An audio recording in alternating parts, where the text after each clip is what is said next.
d'être ordonnée. Elle a été à son ordination, elle.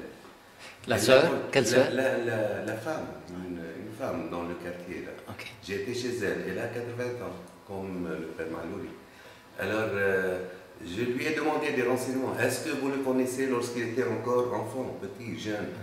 Il m'a dit non, mais moi j'ai été à son ordination. Nous étions beaucoup amis avec lui, mais aussi elle ne connaît rien de sa famille. Elle, à son dire à elle, elle prétend que peut-être c'est un enfant qui était d'origine musulmane, et puis qui a quitté sa famille, alors sa famille n'en voulait plus de lui pour devenir catholique. C'est ce que j'ai pu comprendre. On m'avait dit, il est né aussi à Mahaloula.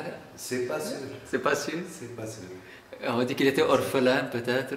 Voilà, peut-être orphelin, peut-être musulman, on ne sait pas. Un grand mystère. C'est un grand mystère. L'origine, ses origines, c'est un grand mystère.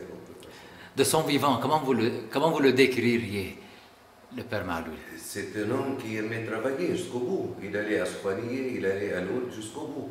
Jusqu'au jour où il ne pouvait plus y aller. Alors c'est là où il a commencé à faire une déprime. Alors il me disait, voilà mon père, il vaut mieux que je meure. Je suis prêt à mourir. Avec le bon Dieu, je suis en accord et je suis prêt à mourir aujourd'hui. Mais je ne peux pas accepter que quelqu'un me serve ou bien m'aide pour marcher, ou bien pour travailler, ou bien pour manger. Et vous lui disiez, qu'est-ce que vous lui disiez? Mon père, quand même, il faut revenir un peu aux épîtres de Saint Paul, où Saint Paul disait, lorsqu'on est jeune, on peut aller là où on veut, mais lorsqu'on devient vieux, on nous serre la ceinture et on nous prend là où nous voulons le prendre, mais pas vous. Alors il faut vous calmer et on est là pour vous servir, nous sommes dans une famille, vous êtes le sage de la communauté, alors j'ai essayé un peu de remonter. Là. Il était l'aîné ici? Oui, il était le grand, le sage, le plus vieux, l'aîné de la communauté. Est-ce qu'il servait deux mandats, si on peut dire, soufanier plus ses responsabilités normales? Non, il était toujours pour les deux choses exactement pareil. Mais il aimait être régulier pour soufanier, vous voyez, pour chaque soir, pour la prière du soir. C'est lui qui débutait la prière de chapelet chaque soir.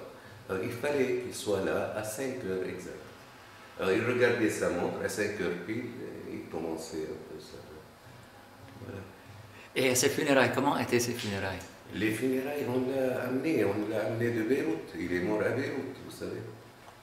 Alors, il est mort le 4 mars, au soir, à Beyrouth, à Bhannes, à l'hôpital de Bhannes.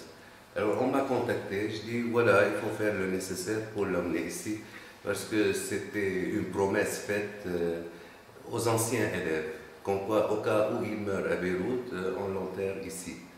Alors, j'étais d'accord pour ça et j'ai tenu ma promesse. Alors, on l'a amené jusque-là, il y avait pas mal de gens, beaucoup même de gens. Il y avait les anciens scouts avec qui il aimait travailler.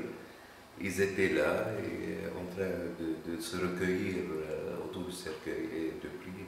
Moi j'ai vu quelques photos, c'était vraiment très touchant. C'est vrai.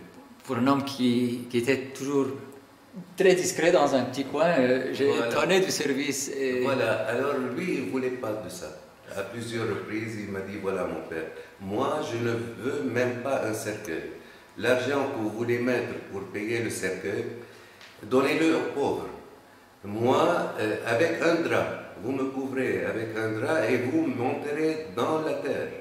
Il ne voulait pas de cimetière.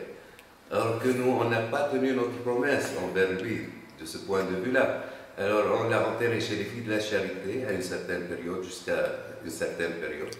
Et puis actuellement, on a construit un cimetière, un caveau pour les lazaristes et on l'a transféré dans le caveau. Il repose à côté des confrères. Il y a 7 confrères qui sont là à Bab Chahri. Vous avez été mis au courant de la dernière extase de Myrna?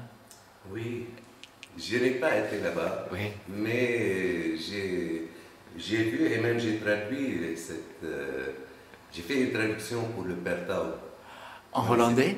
Non, il m'a demandé de faire une traduction en français, mais il voulait ma traduction et pas la traduction de Soufani. pour pouvoir comparer un peu.